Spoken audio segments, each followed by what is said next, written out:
Hey everyone, today I want to talk about privilege. Anti-feminists have a pretty tough job, a pretty relentless job of debunking the things and claims that feminists put out. But I think one of the under-addressed issues is the ethical framework that feminists operate from, especially when it comes to privilege. So when a feminist talks about privilege, they're saying two things: privilege exists and that it is immoral. And oftentimes when the anti-feminist or egalitarian or MRA or whoever is addressing or debunking what's being claimed, they often don't touch the ethical portion of what's being claimed. And that is what I would like to do here today. First, the concept of privilege is pretty flawed. In essence, it's a top-down approach to determining morality. So it usually consists of, a feminist or an academic looking at trends in society, picking out a trend that they don't like, and then trying to determine how it's happening and who's responsible. And so if it's for instance, mostly white dudes make up coding. You're fucking a white male! And high-level engineering and tech jobs. Well, one, there's a problem that, there's not much diversity there, so that's a problem. And two, well, since it's mostly made up of white dudes, you're a white man! Well, then white dudes are probably the problem. And the problem with this is that it's a weird sort of original sin that gets placed on, just for the example, white dudes. You're a white man! In this industry. Like, oh man, why aren't there more people of color or more women? Maybe they're blocking them out. And so whether or not you're a white dude in the industry who doesn't have sexist ideas or racist or what have you, it's just applied to you just because you're a white dude. You've never experienced oppression in your entire fucking life! In a certain area with a perceived issue. And whether or not, and even I came across a definition of privilege on, I believe the website is, I think it's, Geek Feminism, and I'll link it below. But part of the definition is that individuals in these privileged groups may not know that they are part of these groups, and they might not even have any, these problematic ideas. And so, but that doesn't stop them from blaming all the individuals in these groups for these problems. And so it's a weird top-down approach to determining how society should work and what's moral. When obviously, society and groups cannot act morally or immorally. And in reality, they can't act because groups are made of individuals. And only individuals are able to think, only individuals are able to act and, affect each other. And so the proper way to look at it is from the bottom up. Well, okay, how should people act? And then you follow that and lead, and then follow where it goes. And if even if that leads to some areas having less, some groups not being represented, and in some areas some groups are overrepresented, you can sleep well at night knowing that the individuals are acting morally, and therefore the outcomes should not be of a big concern. And so there's two rights, or at least principles of freedom or liberty, that I would say we should look at when trying to decide, like, if these areas are problematic, to use a feminist term. One, individuals should be free to associate how they wish with people around them. They should be free to accept associations for people and organizations and reject them. And then also property rights, which libertarians love talking about. People should be able to use their property, whether it's a house or a car or a business, as they see fit, as long as it doesn't infringe on somebody else's property rights or freedom of association. So if you look at it that way, then these problems or these perceptions that industries might be blocking people out becomes a little bit different, because having laid that groundwork, well then, if we follow that to, the current state of society, it's more complicated than this, but by and large, I believe this is accurate. The current state of society is driven by mostly free association and property rights and people making decisions. And all these individual decisions, turn into trends and turn into the numbers of statistics that people look at. And so when you look at the freedom of association, it means a lot of good things that people like, but then it also means some things that people don't like. On the good side, individuals should be able to freely determine who they want to love, who they want to be friends with, seek out the employment that they want, to buy the goods and services that they desire. On the other side, which isn't as glamorous and which some people have problems with, but is equally as important, is the ability to reject.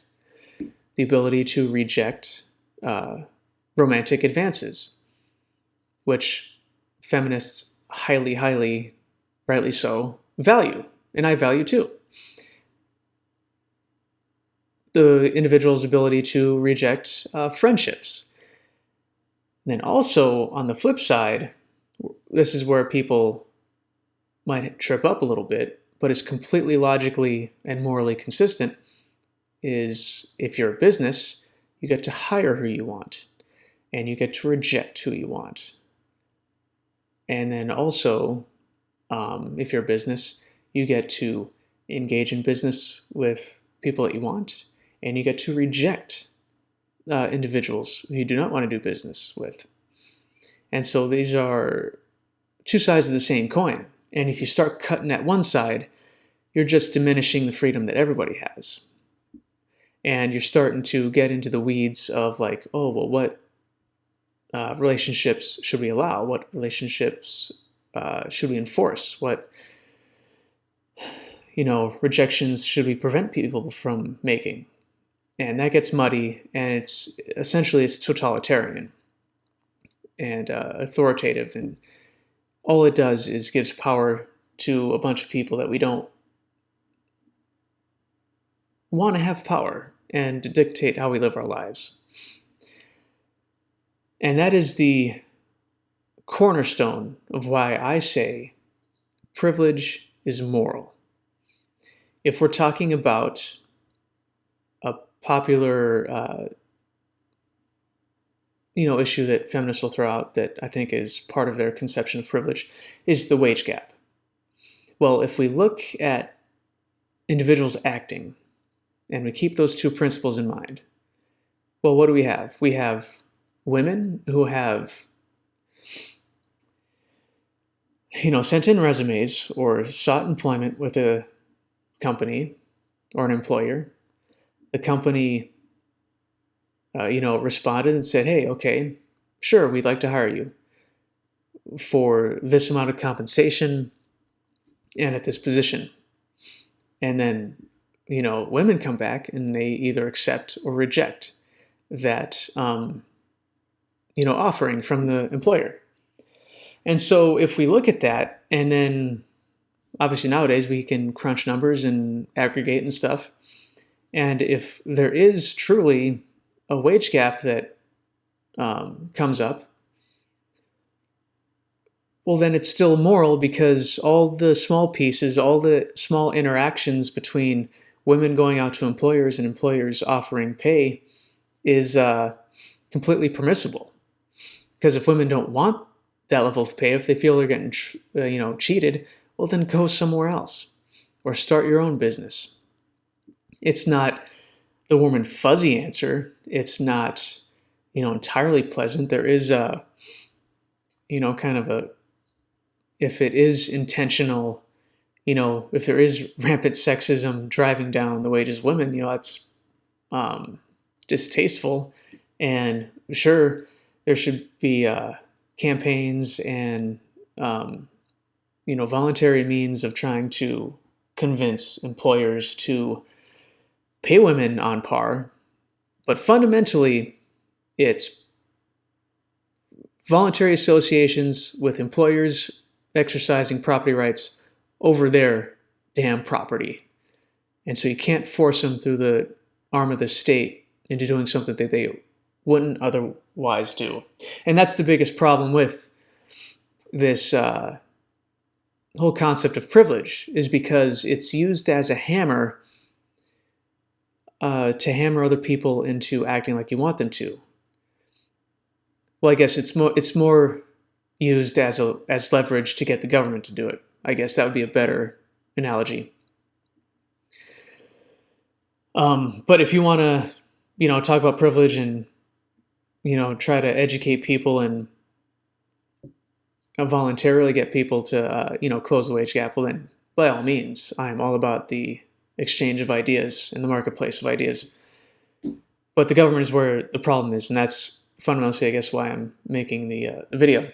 And I guess also, and obviously that same logic goes for industries that might be predominantly occupied by a certain race or sex.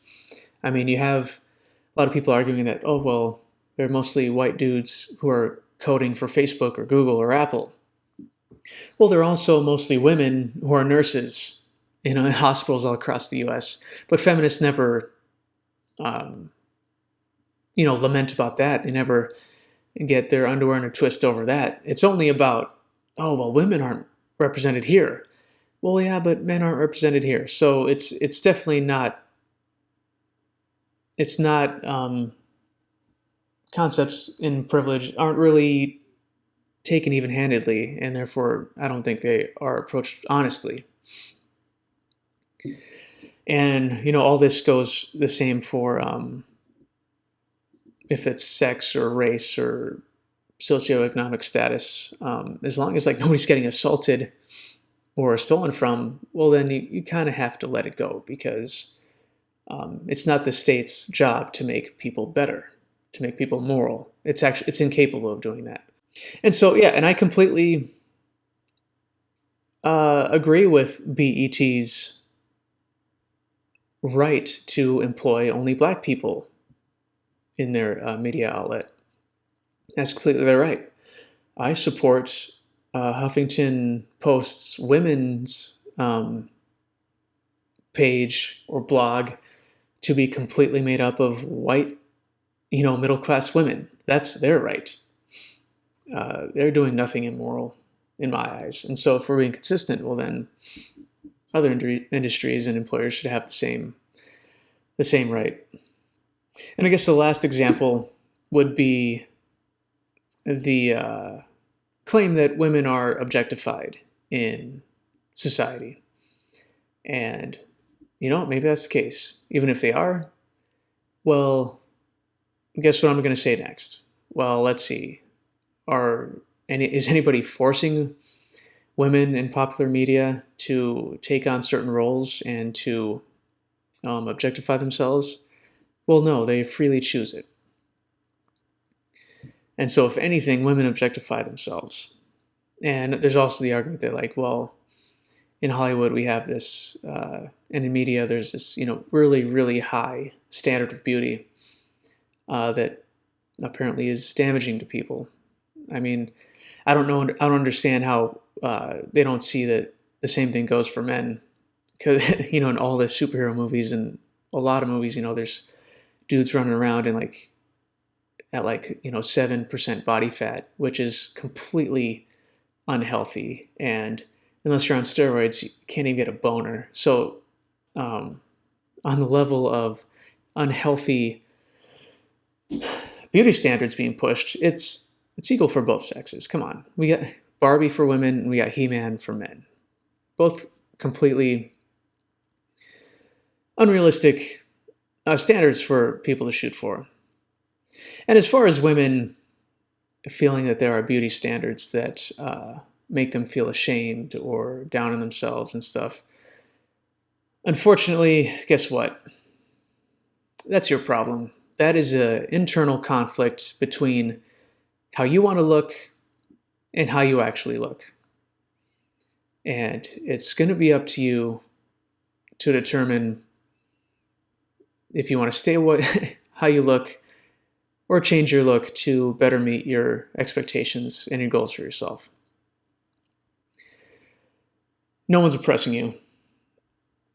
If you don't like all the sexy women that run around on TV, don't watch TV. It's pretty simple. Practice your ability to freely associate. And so that's the gist of it. There are obviously scores and scores and hundreds and kind of an endless well of issues and observations and things that feminists make that they pile onto the concept of privilege. And as I kind of showed with the definitions, it's all ambiguous, it's not very well defined, and the part that is kind of defined, it doesn't follow, it's kind of incoherent. What I propose is just to follow the logic that I've put out. And it's not like I thought of these ideas. These are concepts thought up of by much smarter people than I am. But yeah, all you got to do is if you're hearing an issue or feminists bringing up privilege in some area, you just got to ask yourself two questions. Are people freely associating with each other?